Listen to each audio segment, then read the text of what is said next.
Well, we got these two boxes to still go. And then we got all this right here to continue and to finish.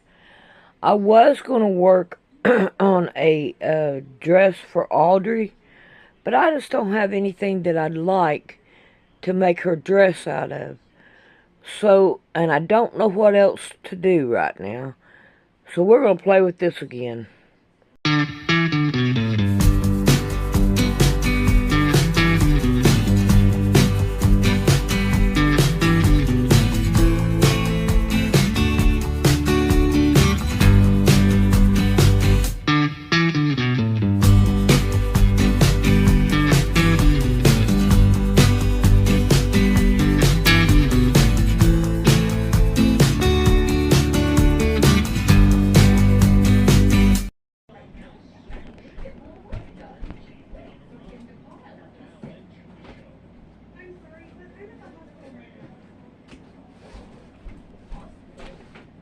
The first thing I want to do is go through this box. I'm going to leave these like that. Here we got these and these. And hopefully, and then I got some of these. I think we got fiber feel in between them. So I'm going to leave these like this and just put them down inside there too. Put that up there. And I'm going to find where I could put these at. This right here is to take stitches out, or not stitches, but staples out of you. So let's see what we can do. Put those.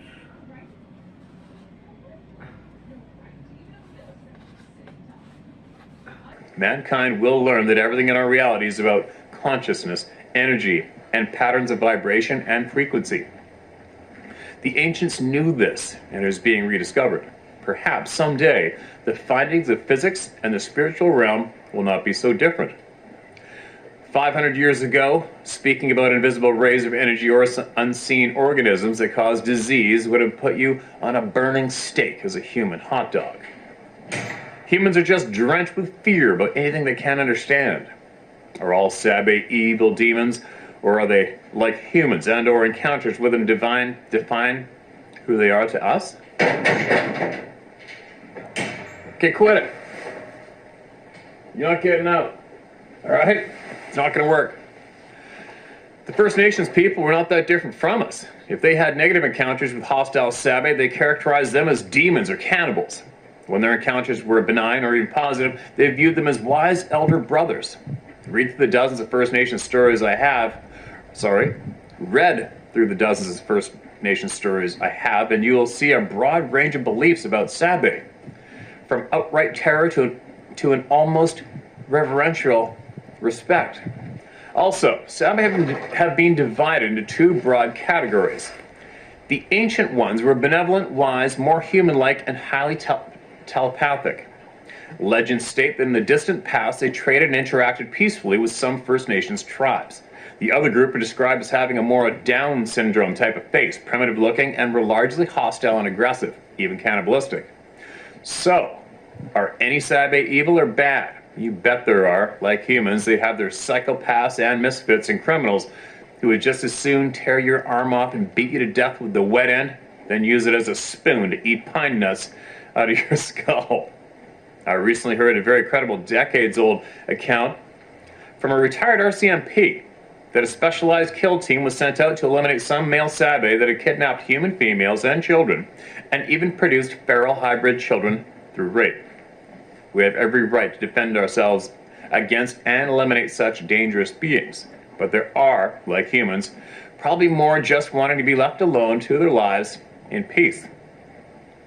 And when you label or characterize an entire species like the Sabe as demons or Nephilim or fallen angels, it is just a few irrational steps to justify eradicating all of them.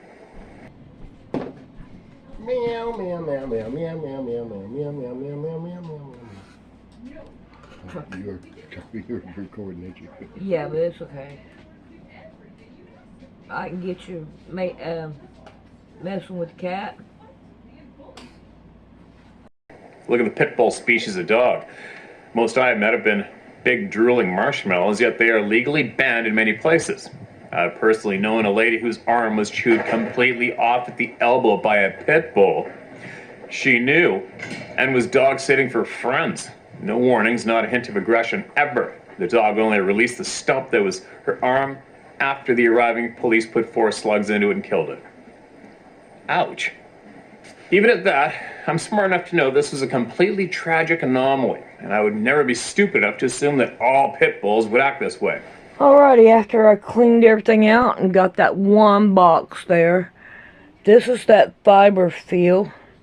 This is odd material. And this is the scraps, the used sheets that I have been cutting up. I don't think you want them. Ooh, I want to make sure to take that. And this is upholstery material.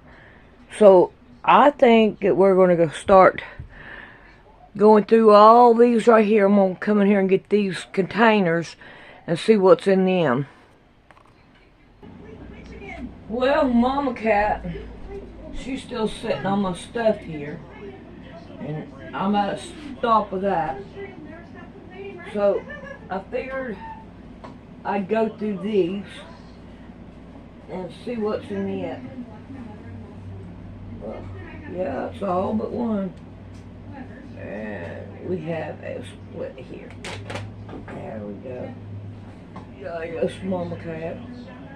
Betty, I'd like to fuzzy cut that one out. And make that one.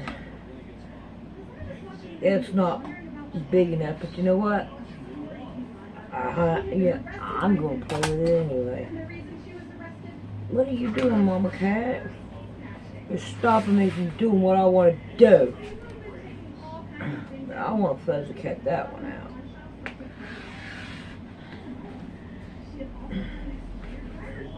And I would say probably part of these would need to be iron. Man, that right there is a snipe.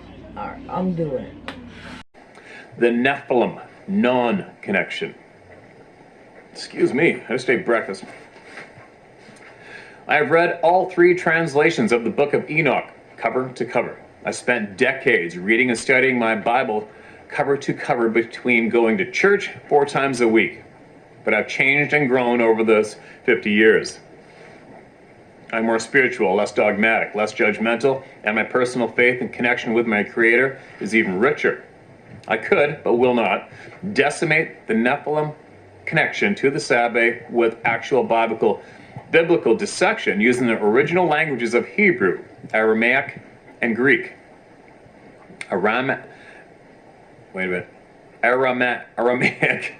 Aramaic and Greek. Sorry, you guys. In all myths and legends, there are grains of truth. Just use a data point. The giants of the Book of Enoch were described as hundreds of feet tall, slightly larger than Sabbath. Let people believe what they believe. All voices need to be heard. But honestly, I'm rather wary of the ill-founded and often sent in Nephilim connections and Bible poundings. And I respectfully disagree. The reasoning is called inductive reasoning, or the act of using specific scenarios and making generalized conclusions from them.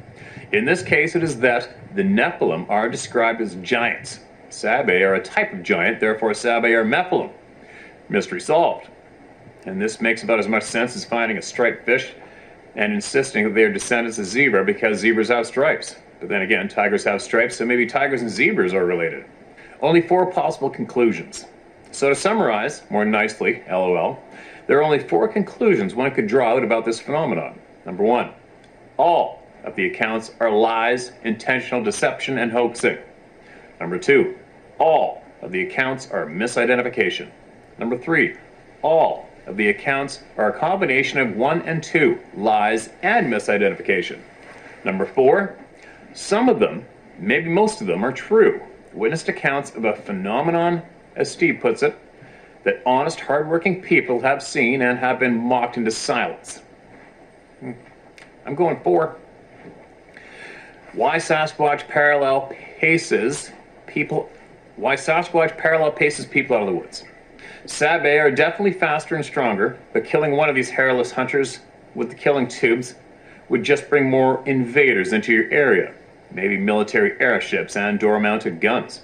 Well, I would think instead you would try to scare the hell out of them. Scream, break trees, pummel them with infrasound, and escort them out of your area. No one really gets hurt, message sent. Maybe it is not so much aggression and hostility as it is protection of those that they value. Also, since I think the number one priority of these people is food acquisition, would it hurt to offer them a bit of your kill, a heart or liver, as a way to just be respectful and polite to them and to reinforce the idea that you mean them no harm? That small gesture may go a long way to ensure your safety. You aren't bribing them, you're just being a good neighbor. Are Sabe like autistic people? If they are a different kind of people, they may have different value systems. Their brains may be wired differently. To peek at humans through their windows, or slap the side of their homes, or toss pebbles at campers, or help themselves to a few chickens or garden cabbages may be harmless in their minds.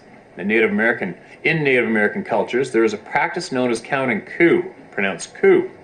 In actual battle, the warriors would race by their opponent and bloodlessly smack them. It was not uncommon for the young males to practice war games like this. It was war without the blood, and to escape without a wound was considered prestigious. I wonder if the adolescent males among Sabe don't engage in some kind of war play with humans. To humans, it's usually terrifying or maddening. There have been many accounts of the people in those situations either being counseled by wiser heads or figuring it out that simply telling the Sabe that this is frightening and distressing to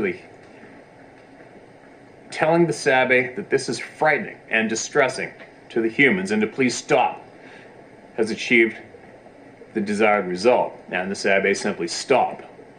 They're described by Owlman as being like an autistic person. Some of the character traits of autism are, number 1, extremely literal black and white thinking. Subtlety. Innuendo, go right over their heads. You must tell them exactly what you want, short, sweet, and to the point. Number 2, obsessive compulsive behavior. They get fixated on people, places, and things. If you have made contact, it may be hard to break that connection. This also translates to group or clan loyalty. Be assured, a Sabe will almost never be alone. You see one and there is most likely 2 more in hiding. Shoot one without a real threat and you will have a real problem on your hands. I full on agree with that one. Number 3, expressing emotions differently than humans. They do have emotions. I believe they love their mates, offspring, and clan members, but they may demonstrate and prioritize them differently than us. Number 4, low frustration tolerance. Very short fuses, tend to have meltdowns and tantrums when pushed beyond their comfort zone. Accounts of benevolent Sabe. I've read many accounts of Sabe saving and helping humans, carrying injured humans out of the wilderness to human help, returning lost children, defending humans against predators, etc. I've personally experienced the presence of demonic beings. I can assure you they will never act out of compassion to another living thing for any reason. The following 2 short accounts stand out in my mind. I've recounted the details of these accounts to the best of my recollection.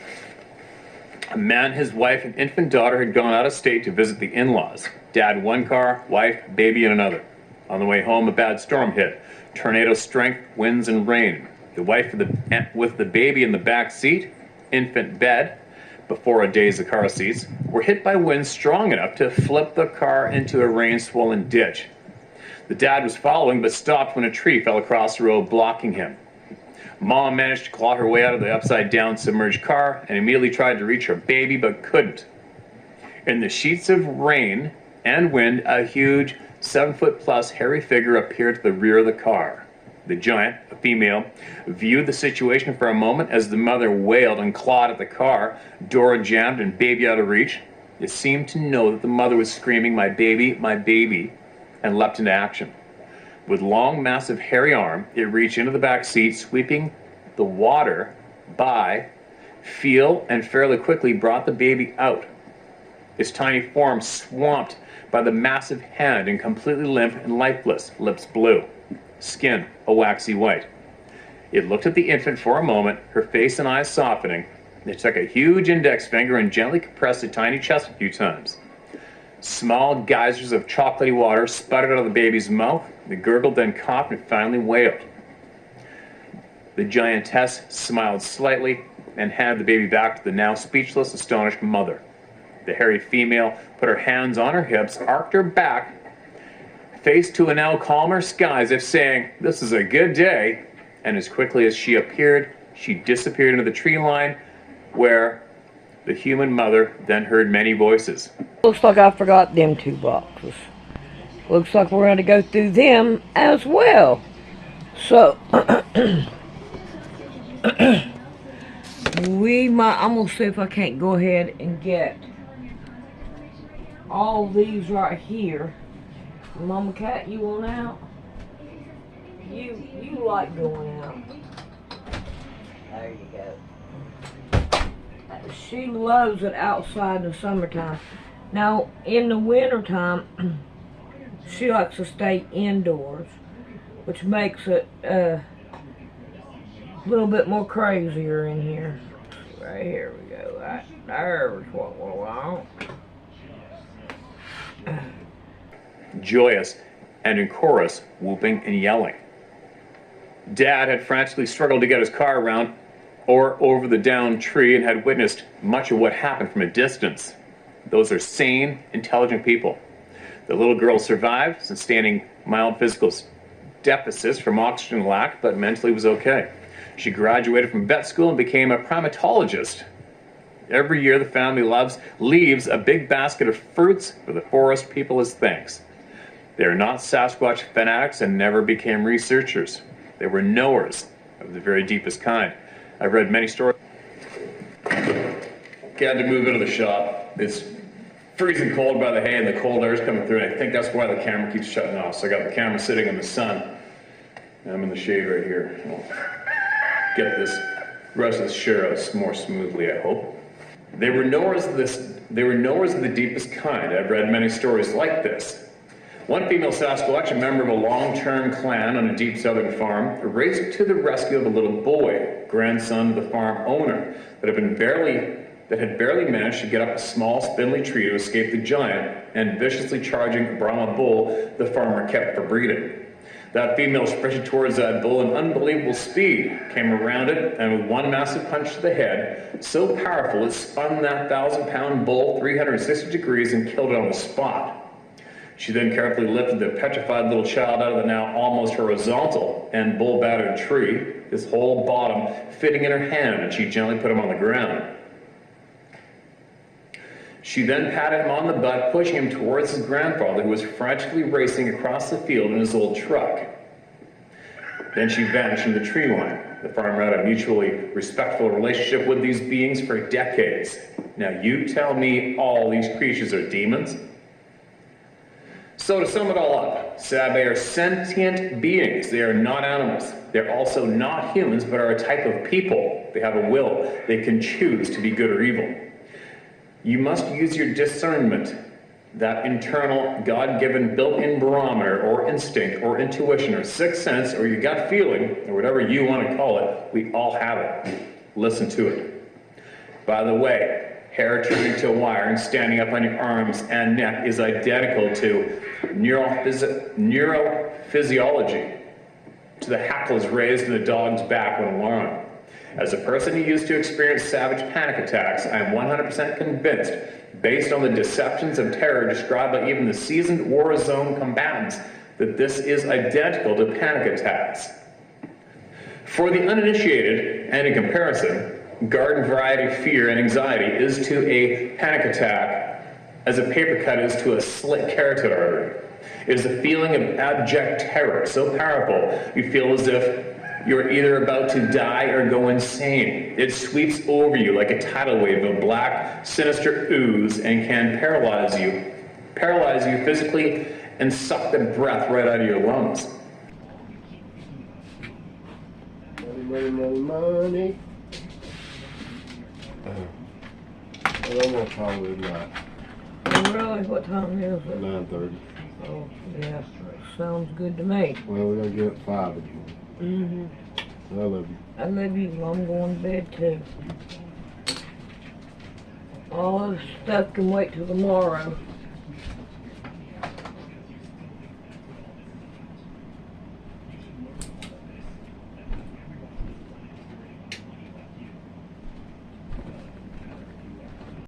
I'm trying to figure out why I have a copyright.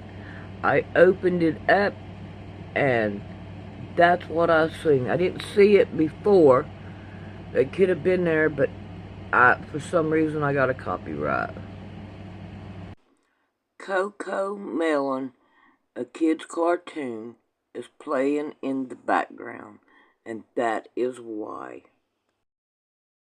Just the middle of the floor, and this is the second day.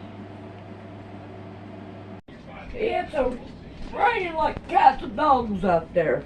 I got some material to make Audrey a dress, and I'd say I got enough. They had like a yard left over, and I was like, go ahead and just give me that yard, and then that way you ain't gotta cut it. That woman was, oh God, she was, I don't know, she had an attitude, and I told her, I said, you need to get rid of that attitude in a nice way. And all, but she's quitting and she's moving. I bought Mama Cat a little mouse, and you put catnip in it. I don't know what she's gonna do about it, but we'll find out, won't we? Leave it on the table. I think it's kind of sad that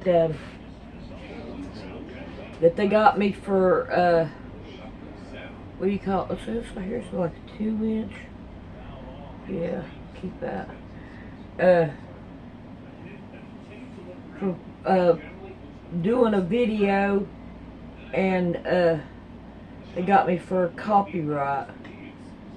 I mean, it's not like I put the whole thing on here and all. I don't know. That is crazy. I can't tell. Okay.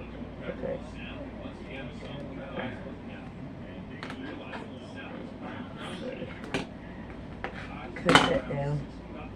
Get rid of it. Now refold it. Hopefully I can do it. So, if you're in the woods and you feel uneasy, and before you completely freak out, try this. First, stand in your own authority as a sovereign being. If you're a spiritual, wrap yourself with a divine protection. I personally call upon Christ, who has never failed me.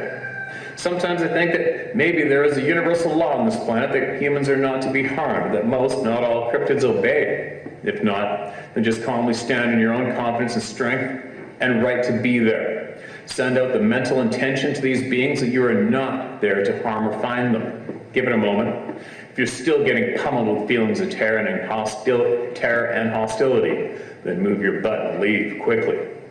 But you may be surprised. If your intent is truly one of peace and harmlessness, you may get a return feeling of calmness, or even relief.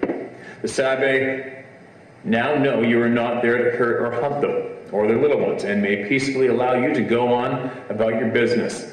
This is done silently in your mind, and none of your buddies ever need to know, so there is no risk of ridicule. What do you have to lose? Thank you for listening. Thank you for taking your time to email us. Lauren, we are very, very appreciative of you and your wisdom and your experience, especially overcoming your panic attacks. That's some strength right there, and not giving up. A lot to think about there, isn't it? A lot of common sense. A lot mentioned that has been mentioned in the past, previous. You know, it's one thing when you're strong about the, we're going to the woods and we might be harming them and they want us. They might have some young back there, a family back there, and want us to not go in there, and they're protecting them. One thing for me is, if I go in the woods and I see there's a grizzly bear on a kill or something up there, I just turn around and walk away. But, one thing that I'll just add into it, this is confusing for me with some of what you shared was the fact, you know, when people feel that they're protecting their family or the young in there from us. It sounds kind of odd that instead of revealing their presence to us by coming out and scaring the shit out of us, they outclass us so fiercely. Would it not make more sense for them to just up and leave? I mean, they can put distance between us and them like you would not believe in such a ridiculous amount of time, even the snap of a finger, right? So that's what was confusing to me, is they can outclass us so fiercely and put distance between us and them so easily and avoid detection so easily. Knowing that, why would they make themselves, their presence known to us to, quote, protect a handful of them that might be in those woods, when every single one of them has that skill to just disappear? And they can do that without showing their presence to us. So that's a little confusing for me. And then also, you know, when you say about their hunting, they're traveling, they need the land.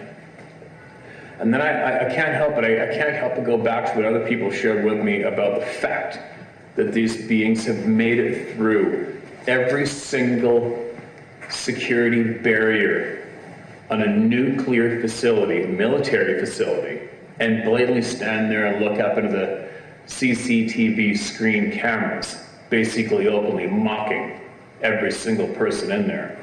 And when the shit hits the fan, the alarms go off, they go outside, they find the footprints right there, and they don't know how they got in, they don't know how they got out.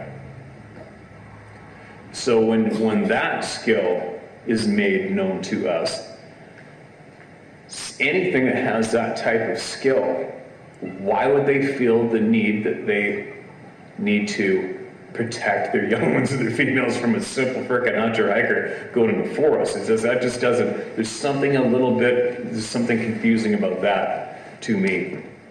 And then of course we have the other items that come in mailed to us from people who have experienced some crazy shit, like Edgar. And I can't help but non-stop think about Edgar, because speaking with Edgar prior to making his share with all of you back and forth, absolutely incredible. If I had to bet my life on it, Edgar has told us the honest truth. And Edgar watched that being literally physically jumping up and down and starting to become translucent from the bottom up. He saw that. And Edgar lost time. And when he finally got his bearings correct, and his clothes were on all backwards and missing and the wrong foot, and all sorts of stuff, then his cell phone got something like 32 or 36 texts from 32 or 36 different countries welcoming him back into their airspace on his cell phone. You know, stuff like that. There's lots of experiences similar to that just make you go, what the F? And then you take that into account and then apply that to this was simple family of beings that need that patch of timber in that valley to survive in as they travel around eating and hunting and acting like a not quite a primitive human, but more of a human group that are still absolutely intimately in touch with our surroundings. And they have the need to come forward to scare off some human beings because they're about to go into some forest where there might be a few of these beings. Well, with the other things that are going on, it just makes it a little confusing. Again, right? You got a being that can jump up and down, basically doing jumping jacks, start disappearing from the waist up. And then you have the absolute loss of time, hours and miles traveled. And then your cell phone starts giving you back literally dozens of texts from dozens of different countries that you just entered their airspace. It's very confusing. There's a big chunk of knowledge that's still sitting there not directly tapped into yet for us to try to understand and wrap our brains around, right? It's very easy to accept the fact, it's very easy to accept the fact that there is you can call them a tribe, a group, whatever, a subspecies of human that have successfully been existing in the forests and mountains of various continents and avoiding detection.